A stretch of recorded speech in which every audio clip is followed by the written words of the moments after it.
Ang mga librong akda ng mga Pilipinong manunulat, ibinida po sa Philippine Book Festival. May balitang pambansa si Jana Pineda ng Philippine Information Agency. Tampok sa Philippine Book Festival ang samot-saring libro at mga akda ng mga tanyag at nagsisimulang Filipino authors at publishing houses sa iba't ibang bahagi ng bansa.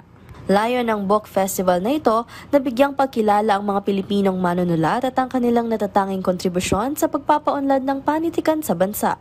Kaya naman sa pamamagitan ng National Book Development Board, ang taunang Philippine Book Fair ay itinuturing na ngayon bilang pinakamalaki at pangunahing pamilihan ng mga librong likha ng mga Pilipinong manunulat. Magandang balita rin sa mga nagnanais na maipublish o maisalin sa ibang lengguwahe ang kanilang mga orihinal na akda dahil ang NBDB ay nagbibigay ng mga libreng programa para dito.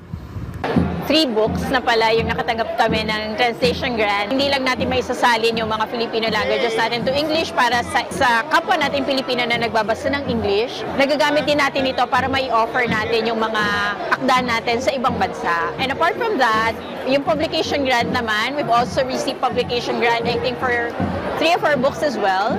Nakatulong ito dahil mataas ang presyo ng printing. Actually hanggang ngayon naman, mataas pa rin ang presyo. And with that grant, we were able to produce more books. Sa tulong ng Philippine Book Festival, hindi lamang ang mga aspiring Filipino writers at mga small publishing houses ang nabibigyan ng pagkakataon na maipamalas ang kanilang mga likhang sining o mga gawang libro.